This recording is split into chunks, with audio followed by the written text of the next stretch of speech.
Ina Podcast.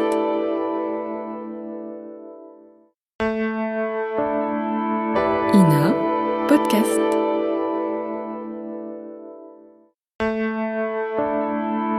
Ina Podcast.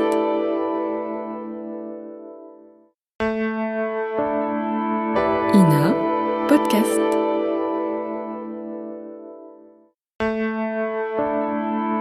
Ina Podcast.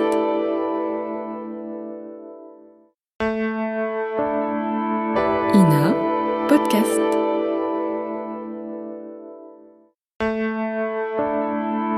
Ina Podcast.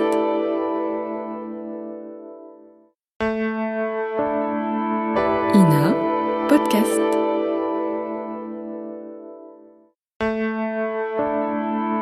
Ina Podcast.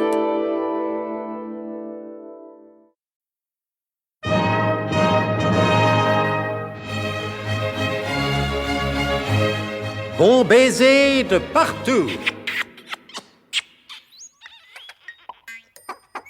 Une émission secrète de...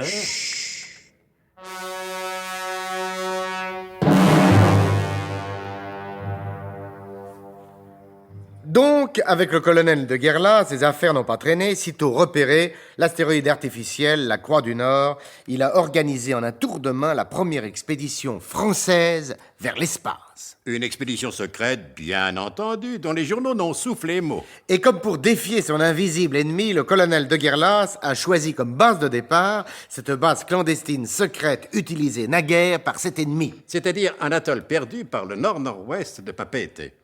Mais rejoignons plutôt le colonel, qui se trouve présentement à bord de l'escorte de mine La Vigoureuse. Commandé par le capitaine de frégate Zintraille d'Artimon. Vous croyez que ce détail est indispensable? Dans une affaire d'espionnage, mon cher, on ne sait jamais. Alors, commandant, rien à signaler, tout va bien? Tout va bien, mon colonel. La Vigoureuse est un beau bâtiment qui monte bien à la lame et qui roule juste ce qu'il faut pour nous rappeler que nous sommes sur un navire de haute mer. Et quand le bâtiment va, tout va. Hein? Continuez à veiller, commandant. Je vais faire un tour de pont. Ici, n'est-ce pas? Il n'y a rien d'autre à faire. Et le colonel s'en fut, comme il l'avait dit. Par bâbord, il rencontra Gédéon Burnemauve qui, tout pensif, regardait par-dessus la rambarde le long moutonnement des vagues océanes et pacifiques. Alors, mon cher Burnemauve, contemplatif? Oui, plutôt, mon colonel. Je l'avoue sans fausse honte.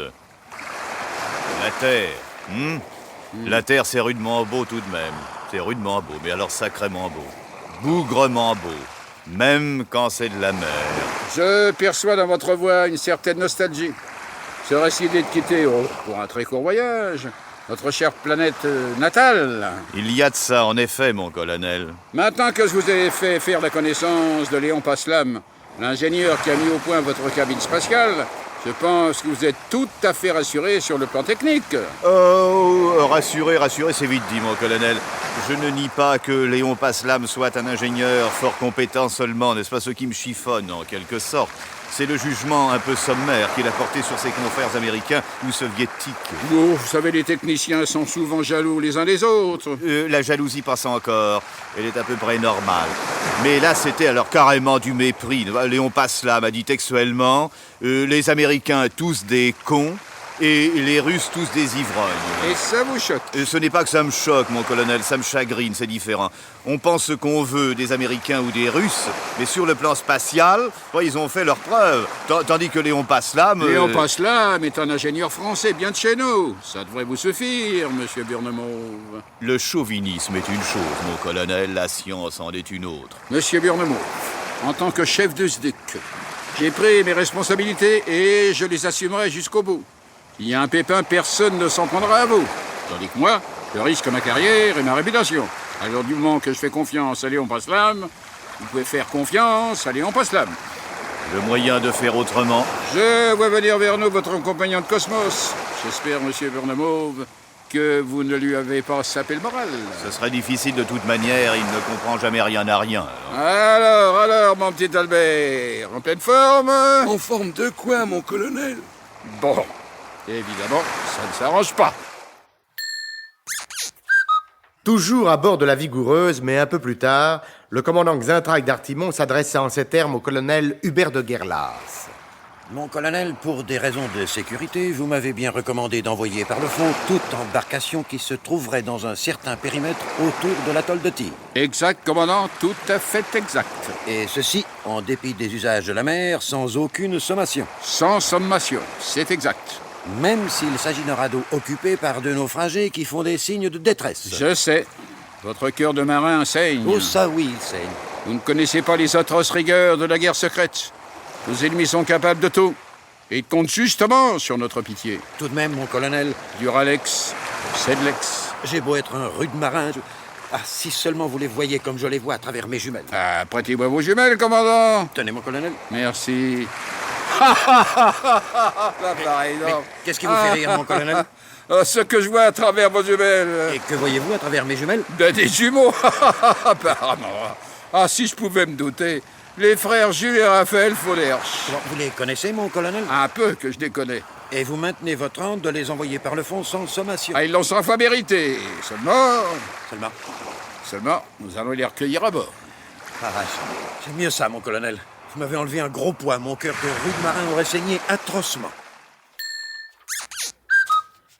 Le commandant Xaintrailles d'Artimon fit mettre une chaloupe à la mer pour recueillir les frères Jules et Raphaël Fauderche, qui, en dépit de longues années passées à la pratique quotidienne de la plus rigoureuse dissimulation, ne purent cependant pas cacher leur surprise en trouvant le colonel à bord de la Vigoureuse. Alors, c'est vous, mes gaillards? Oui, mon colonel, c'est nous.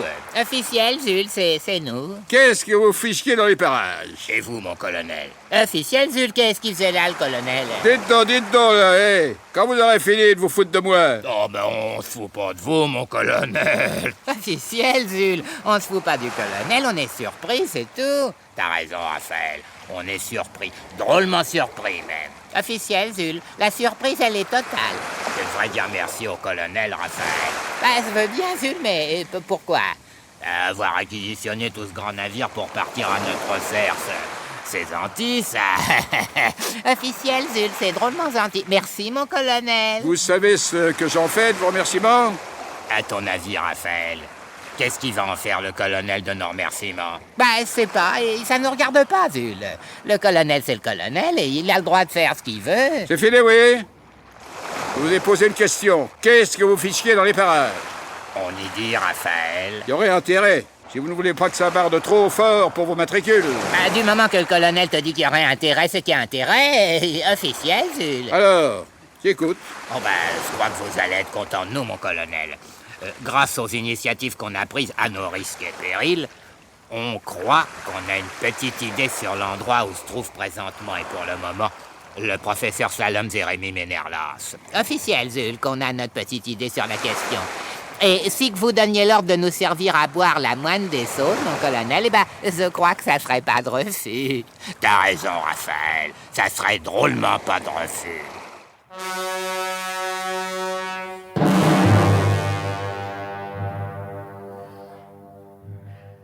La présence des frères Jules et Raphaël Fauderche va-t-elle faciliter réellement les opérations de lancement de la première capsule spatiale française? J'ai mon avis sur la question.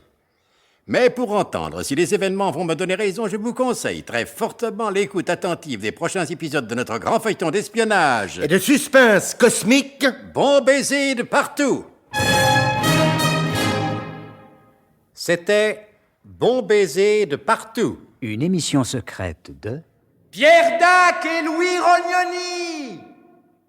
Décryptage et mise en code, Jean-Wilfried Garrett.